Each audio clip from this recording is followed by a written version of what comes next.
Alright, yins guys, we're back, and here's going to be the final chapter of the Testament of Solomon. And this one paragraph, I'm just going to read through it as quick as I can. Who cares if the Queen of Sheba is impressed, but we're going to go right to it, and then we're going to see a letter from the King of the Arabians, and telling Solomon about a demon that's causing a big wind and causing a lot of trouble. And alright, let's get on with it. Okay, and Sheba, the queen of the south, was astonished, and she saw the temple I was building, and she gave 10,000 shekels of bronze. She went into the temple and saw the altar and the cherubim and the seraphim overshadowing the mercy seat, and 200 precious stones of the lamps flashing with different colors, lamps of emerald and hyacinth stones and sapphire. And she saw the vessels of silver and bronze and gold, and the bases of the pillars entwined with bronze wrought like chains. Wrought like chains, not change. She saw also the brazen sea with its base, and the 36 bulls, and they were all working in the temple of God for the wage of 1 gold talent, except for the demons. Alright, now here's the rest of the chapter. Now Adarces, king of the Arabians, sent me a letter which ran as follows. Adarces, king of the Arabians, to King Solomon, greeting. Behold, we have heard of the wisdom that has been given to you, and that man as you are, understanding that has been given to you from the Lord in respect of the spirits of the air and the earth under the earth. Yes. Yeah, let me read that again. I messed that up.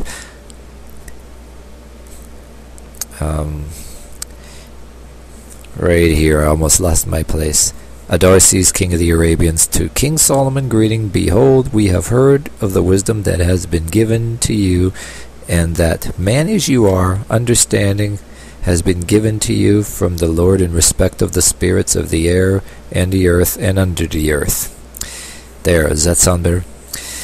Anyway, there is a spirit in Arabia, for at dawn there comes a wind which blows until the 3rd hour, and its blast is terrible, and it kills men and cattle, and nothing that breathes can live before this demon. I beg you, therefore, since the spirit is like a wind, to devise something wise in accordance with the wisdom that has been given you by the Lord your God, and deign to send a man able to arrest it. And behold, we will be yours, King Solomon, both I and my people and all the land, even all of Arabia, will be at peace if you can bring this deliverance for us.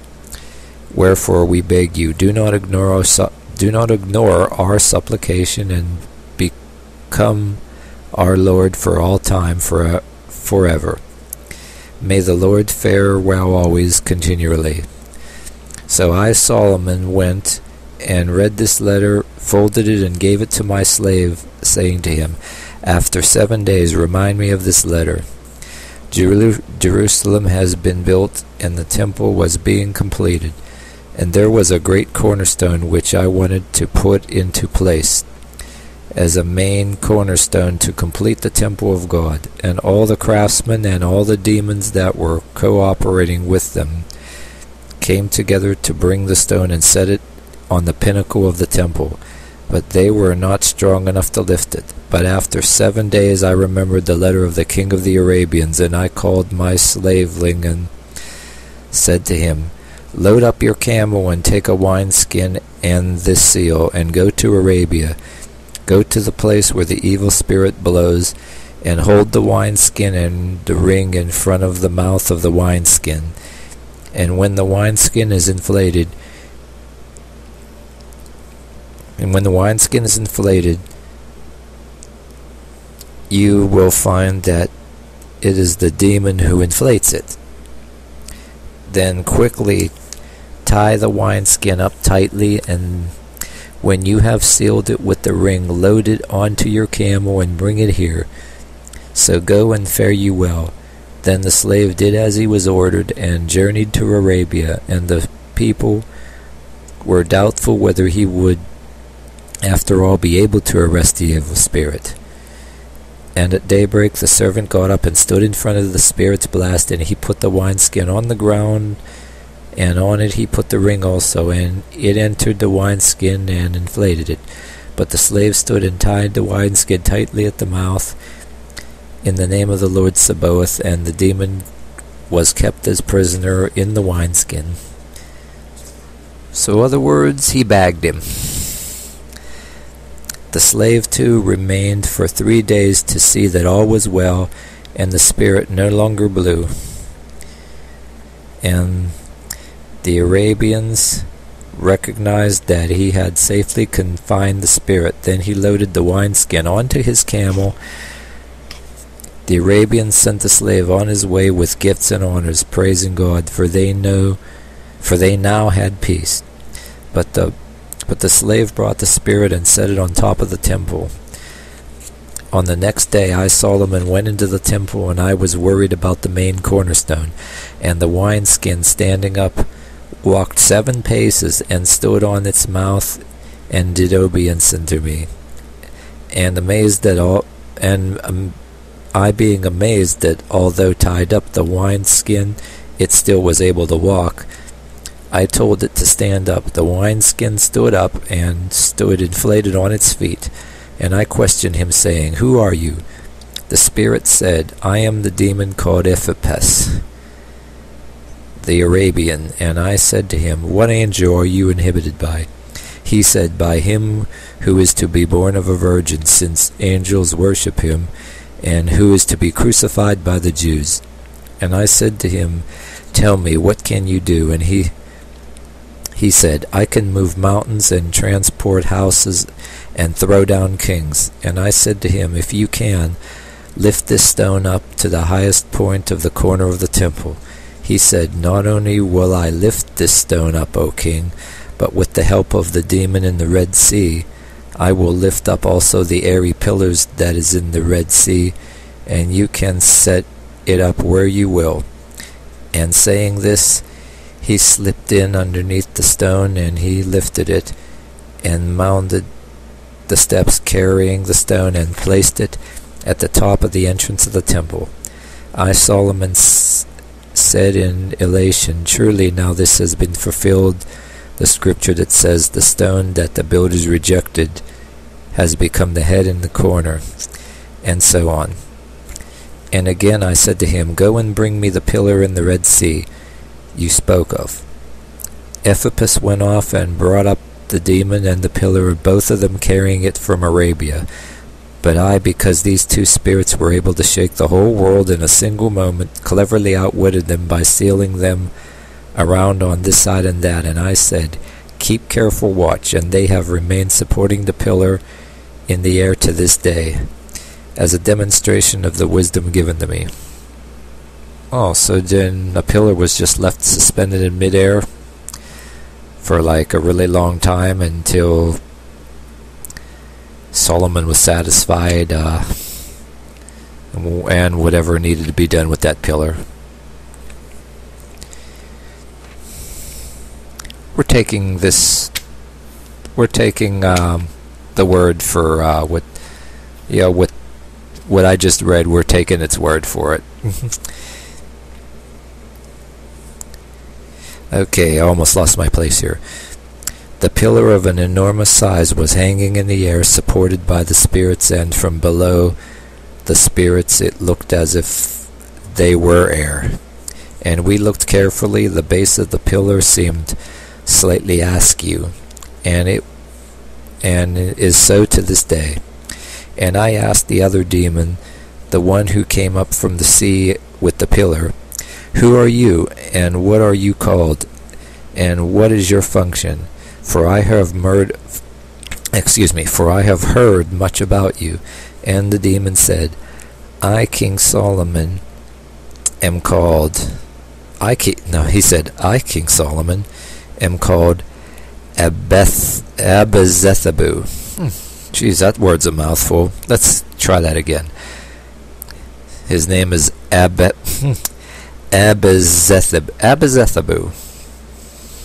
Abezethabu. And once I used to dwell in the first heaven, which is named Amaleth, and then am a malevolent winged spirit with a single wing who plots against everything that breathes under heaven. I was present when Moses went in to Pharaoh, king of Egypt, and I hardened his heart. I am whom Jans and Jambres invoked when they withstood Moses in Egypt. So here you're getting, this is also mentioned in the book of Jubilees. This Jans and Jambres are the names of those two magicians whom Moses confronted, and they turned their staffs into snakes, and he turned his staff into a snake, mentioned in the King James Bible. So you get two names here of them sorcerers, also mentioned in the book of Jubilees, which I will get to later. Okay. I am he who wrestled against Moses in Egypt. I am he who wrestled against Moses with wonders and signs. And I said to him, How was it then that you were found in the Red Sea? He said, At the exodus of the sons of Israel I hardened Pharaoh's heart, and I stirred up Pharaoh and his servants and caused them to pursue the sons of Israel. And Pharaoh followed close upon them, so did all the Egyptians. And I was there when we followed close, and we all came to the Red Sea. And when it came to pass that when the sons of Israel had crossed, the water turned back and covered the entire Egyptian army. Oh, and in the book of Jubilees, they'll mention the name Prince Mastema. But in the book of Jubilees, what I just read here, it was saying Prince Mastema did all this. So is this saying that the other name of this here demon or beast was also known as Mastema? Who knows? That's up to yins guys to decide, I'll read Jubilees maybe later. But I had a video I briefed yins guys on it. But anyway, on with the rest of this. Okay, I almost lost my place here. Oh, and it came to pass the sons of Israel had crossed, and then the water turned back and covered the entire Egyptian army. I was with them, and I too was covered by the water. So there's your reason there. So he never got out of it. So he too got covered by the water along with the Egyptians. So I with them, and I too was covered by the water. And so I remained in the city.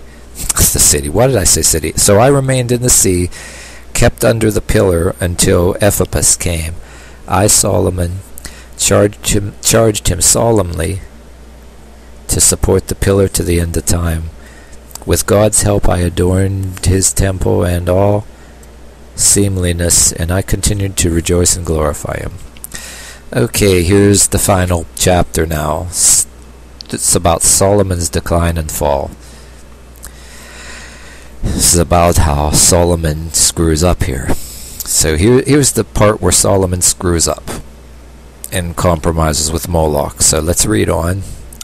Now, I, Solomon, took wives without number from every land and kingdom, and I was on a visit to the king of the Jebusites, and I saw a woman in their kingdom. I fell violently in love and wanted to add her to my wives. Yep, Solomon had a lot of wives, just like a lot of them did. And I said to their priests, Give me this Shumanite, because I have fallen violently in love with her. They said to me, If you have fallen in love with our daughter, worship our gods, the great Raphan and Moloch, and take her. But I refused to worship, and said, I do not worship a foreign god.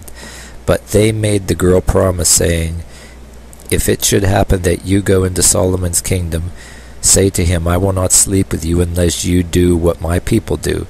Take 5 locusts and slaughter them in the name of Raphan and Moloch. Because I loved the damsel, for she was very beautiful, and because I was without understanding, thought nothing of the blood of the locusts, and I took them under my hands and sacrificed them in the name of Raphan and Moloch, and I took the girl into my royal palace. And the Spirit of God was taken away from me, and from that day onwards, everything that I said seemed like nonsense, and she forced me to build temples to idols.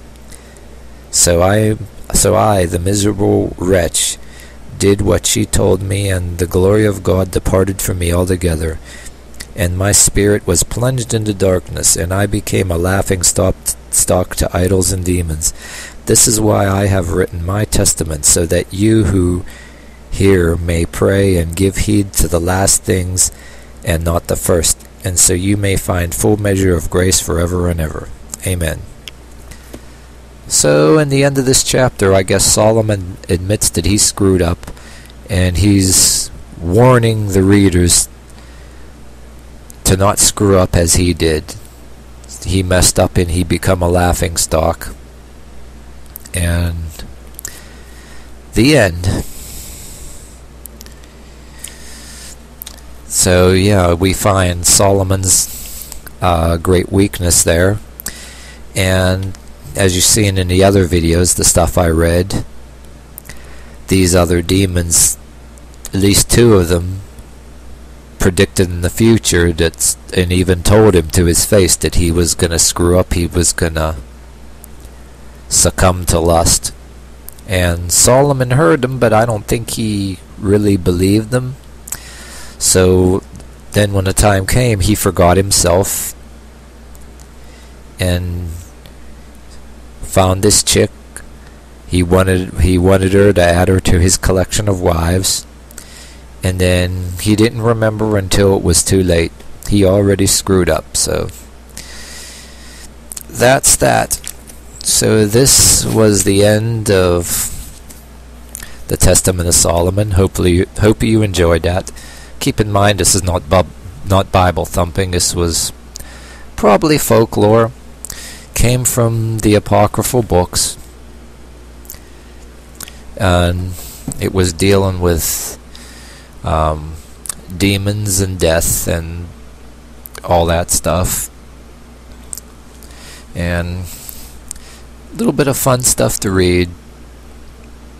The next, like I promised, I'm gonna maybe read some passages from Jubilees, compare it a little bit to the Genesis and Exodus of the King James Bible. But first, I want to cover Enoch first. I'm going to read a few. Enoch is, 1st and 2nd Enoch are very long, so I'm just going to pick out my favorite chapters, like Enoch seeing the gates of hell, and also the quick story of Noah when he was a baby, how his father Lamech was scared to death of him and ran to Enoch and said, "Oh, don't be afraid, he's going to build an ark and he's going to have 3 sons," and yada yada, and all that good stuff. And plus Enoch seeing Enoch actually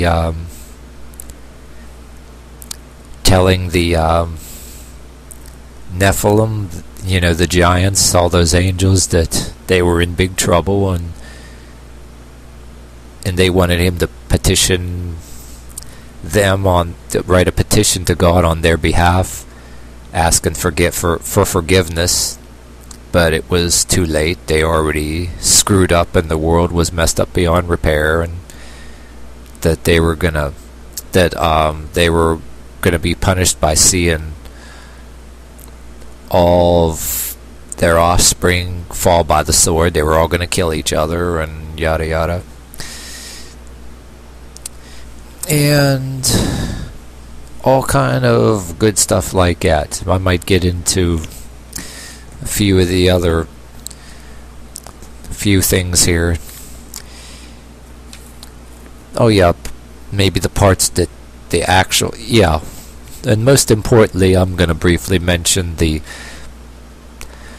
parts in the King James Bible, Jude, Hebrews 11:4, and the little part of Genesis that mentioned, that back up Enoch, and especially in Hebrews. If you would read that Hebrews 11:4, why would they say that, mention Enoch in that way in Hebrews 11:4? That tells me the author of that book of Hebrews must have been reading Enoch, and he must have had a copy of Enoch's writings back then, now didn't he? So all of those people that, Christian fundamentalists and all kind of other people that were skeptical about these books of Enoch, oh, they're not inspired, oh, only the King James Bible was right. Well, how somebody, the author of Hebrews, the book of Hebrews, must have had a copy of those writings, now didn't they? Why would they even write that? And why would even that be even in the book of Jude? Well, I'll maybe read some of that and leave that up to yins, guys. So, alright, thanks for watching, and stay tuned for whatever I choose to read in the books of Enoch. See you next time.